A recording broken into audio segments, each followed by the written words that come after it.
Nouvelle session du journal de la campagne, Madame, Messieurs, bienvenue dans ce journal consacré exclusivement pour la campagne électorale.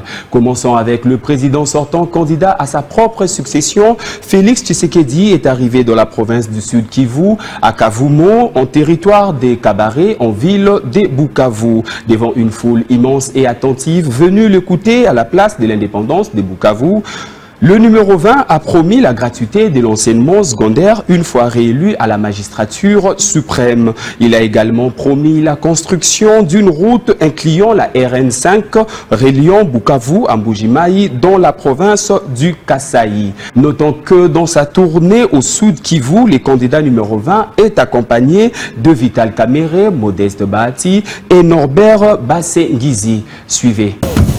L'aéroport de Kavumo, dans le territoire de Kabaré, porte d'entrée dans la province du Sud Kivu choisie par le ticket de l'Union sacrée, Félix-Antoine Tshisekedi Tshilombo, avec à ses côtés la première dame, Denise Nyakero Tshisekedi. Le cortège du couple présidentiel en campagne se dirige à Bukavu, chef-lieu de la province. Félix-Antoine Tshisekedi Tshilombo est à sa 17e province depuis le début de la campagne électorale. Mobilisation tous azimuts à la place de l'indépendance, au menu du message en français, interprété en swahili par un des caciques politiques, Vital Kamerhe, Félix-Antoine Tshisekedi Tshilombo, candidat président numéro 20, inscrit 3 points, la sécurité, la politique et les élections. Pour la sécurité, le chef de l'État ne lésine pas sur le moyen afin de neutraliser Paul Kagame, agresseur de la RDC.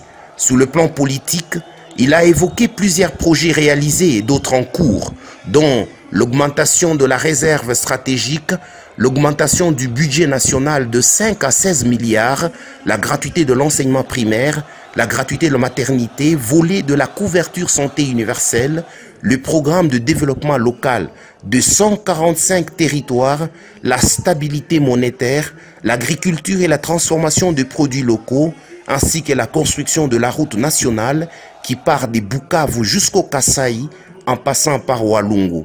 Enfin, concernant les élections, Félix-Antoine Tshisekedi Tshilombo a alerté la population sur l'existence de candidats qui ont pactisé avec les ennemis de la RDC et lui a demandé un deuxième quinquennat ce 20 décembre pour parachever sa vision en faveur de Congolais. C'est vers 19 heures passées que le président de la République démocratique du Congo, Félix-Antoine Tshisekedi Tshilombo, candidat président numéro 20, a quitté la tribune avec devant lui 9 autres provinces sur 26 qui restent à sensibiliser. D'un candidat à un autre, Claude Nyamugabo, candidat à la députation nationale dans le territoire de Kabaré et coordonnateur de la campagne électorale du candidat numéro 20 à la présidentielle, a lancé à Kabaré sa circonscription électorale, la campagne électorale du candidat numéro 20. Il a sollicité de cette population le vote du candidat numéro 20, Félix-Antoine Tshisekedi. Rosi Moutela.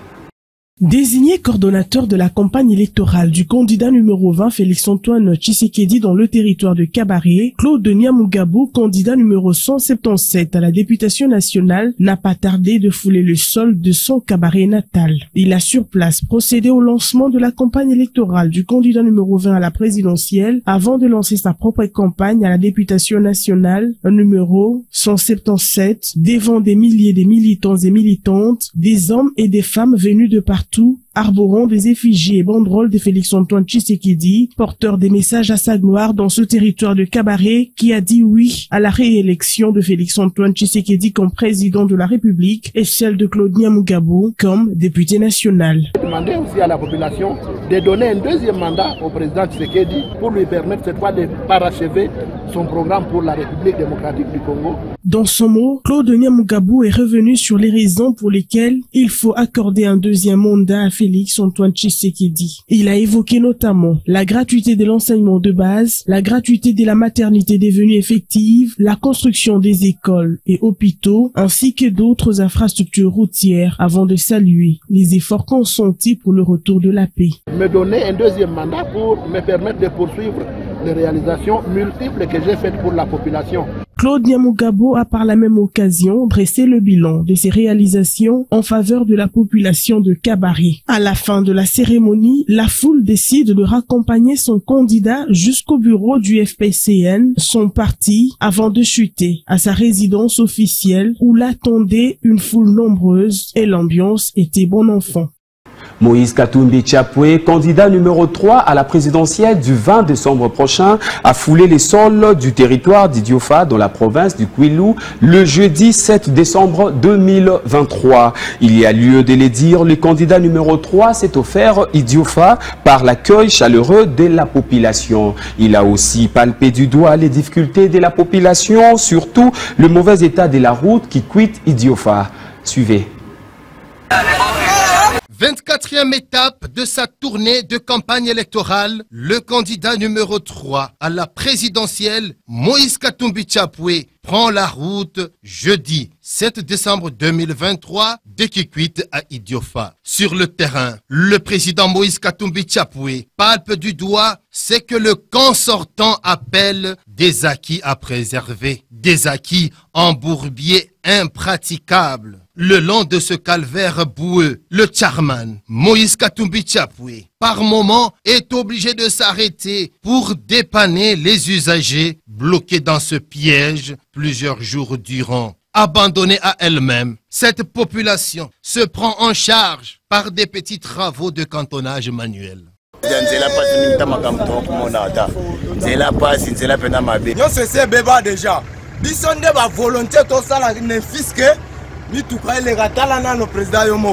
Sur sa route, le président Moïse Katumbi Tchapoué s'arrête au niveau du village Ntsue où il découvre un autre acquis du camp sortant, l'Institut Ngele. Des salles de classe dans un état qui déchire l'âme, révoltante. Le numéro 3, plus que déterminé à en découdre le 20 décembre prochain, promet de reconstruire cet institut Ngele en matériaux durables, comme il l'a déjà fait plusieurs fois d'ailleurs, partout où se trouvent ses pas. Plus de 5 heures de route plus tard, Moïse Katumbi Tchapoué et sa suite arrivent finalement à Idiofa, territoire le plus peuplé de la province du Kwilu. La population lui offre un accueil délirant.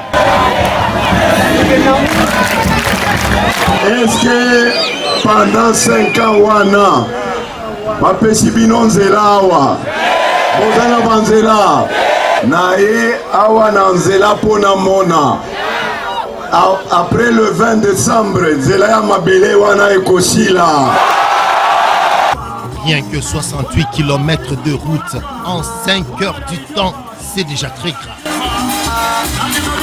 Après l'école primaire Afiabora, le complexe scolaire Kakombe, situé dans la ville d'Uvira, province du Sud Kivu, va à son tour revêtir sa plus belle robe dans les jours à venir. Ceci grâce à Fiston Simba Doudou, notable de ses coins et candidat aux législatives de décembre 2023. Bénédicte Ndembe.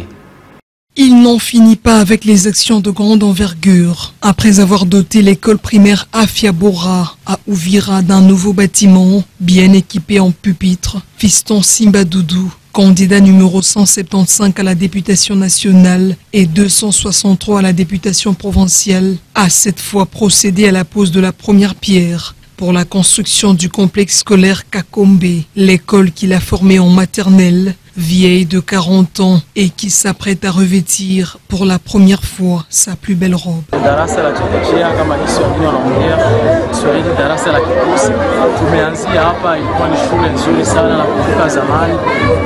L'inarrêtable Fiston Simba Doudou, qui a fait de l'éducation son cheval de bataille, ne compte pas s'arrêter là, mais plutôt poursuivre ses grandes actions aux côtés de son candidat numéro 3 à la présidentielle, Moïse Katumbi Tchapoué. Il a invité toute la population à voter massivement pour lui. Sana hakuna hata kitu kimoja kimejenga, lakini kenye kimefanya chamana ilikuwa ni ile basafari walifanya, na kitu kenye walifanya chamana mwa hii manda yao ilikuwa ni kupandisha masalaire. Fiston Simba Doudou a aussi évoqué la problématique des écarts de salaire et de la réduction du train de vie des institutions qui crée le déséquilibre sur le plan social. Une situation que son candidat président numéro 3, Moïse Katumbi Chapwe, compte régler une fois élu à la tête du pays au profit des Congolais en général et de la population d'Ouvira, sa circonscription électorale en particulier. Clôturons avec Julien Paluku Kaongia, infatigable sur les terrains dans le Nord Kivu, a bouclé sa caravane électorale dans le sud de Lubero. Sur place, il a tenu 7 meetings populaires dans différentes agglomérations, tout en prêchant son candidat à la présidentielle, Félix Antoine Tshisekedi. Suivez. 7 décembre 2023, une journée sans repos pour le ministre de l'Industrie, Julien Paluku Kaongia, dans son fief électoral de Lubero. Ce dernier a clôturé sa caravane électorale dans la partie sud de ce territoire par un record de 7 meetings populaires animés en une seule journée dans différentes agglomérations. Parti de Kirumba, Julien Paluku, qui mobilise le Nord Kivu en général et le territoire de Lubero en particulier en faveur de son candidat à président de la République Félix Tshisekedi numéro 20, a tenu son premier meeting du jour à Migobwe. S'adressant aux habitants de cette entité du regroupement Moussindi, il a expliqué les performances réalisées par Félix Tshisekedi au cours de son premier mandat, notamment la gratuité de l'enseignement de base qui a permis à 6 millions d'enfants de reprendre le chemin de l'école, le recrutement, la formation et l'équipement de 40 000 militaires, ainsi que la relance du secteur industriel pour l'indépendance économique de la RDC. Reprenant son bâton de pèlerin, Julien Paluku, qui est également candidat député national numéro 39 dans ce même territoire, s'est rendu tour à tour à Kasege, Matembe, Vutsorovia, Bingi, Kisingiri et Alimbongo. À chaque étape de ce périple, le numéro 39 a communié avec la population à travers des meetings populaires. Madame, Messieurs, merci d'avoir suivi ces nouveaux numéros du journal de la campagne. Restez branchés sur les antennes de Digital Congo, la télévision numérique.